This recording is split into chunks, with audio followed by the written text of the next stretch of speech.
everyone, it's Miss Campbell here. I wanted to make a quick tutorial for you to show you how to choose appropriate images for your Book Creator books. I know a lot of you have already started working on your good copy and they are looking fantastic. I'm going to use Gompo's book as an example. So I'm going to go in. I really loved the image that Gompo had chosen for his first page. I thought it looked really great on the page. But what I was wondering about was where it came from, and so I'm going to show you how to search for images the correct way so that they are allowed to be reused. So if I go here, for example, this is a page where he talks about having a restricted section. So I can go into the plus, media, and import. When I do that, I'll see Google Images, but I know that these are okay because it says that they are labeled for commercial reuse, so I can reuse them. I also know that this is a safe search because it's within Book Creator. This is the reason you need to go in through Book Creator and not going directly just to Google.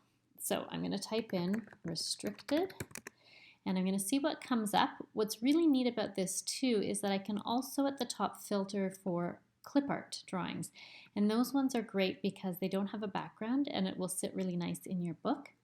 So I'm going to look down here and maybe see if there's one that I like. Why don't I take this restricted zone, and then I'm going to hit select. You can see when it comes into Book Creator there's no background, so I can just resize it and place it on the page.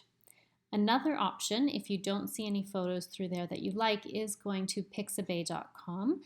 I was in Nicole's book and I noticed that she talked about a robotic teacher. So I'm going to type in robot, and I have here an option to change the image to vector graphics. When I do that, I get these nice cartoon photos that are perfect for using again in our projects.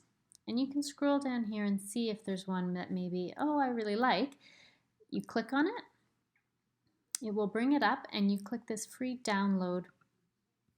Once you do that, hit download again, and then you're going to need to actually click off that you're not a robot before it will download. Once it downloads, you go back to Book Creator.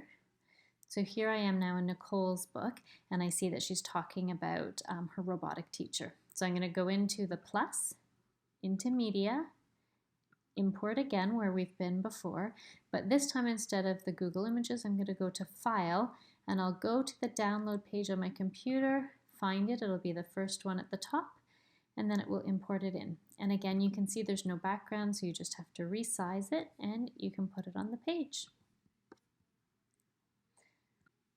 One last thing that I want to go over, when you're in Pixabay, I'm just going to go back to that first page where we had searched robot. Along the top, these are sponsored images. You are not allowed to use these ones. Those have to be paid for. You are allowed to use any of the ones that are below the sponsored posts. So please make sure that you're using images that you're allowed to use. One way that you'll know is if you click on a sponsored post, it will have a watermark, which is where it says I stock, and that lets you know that it's not one that you can use.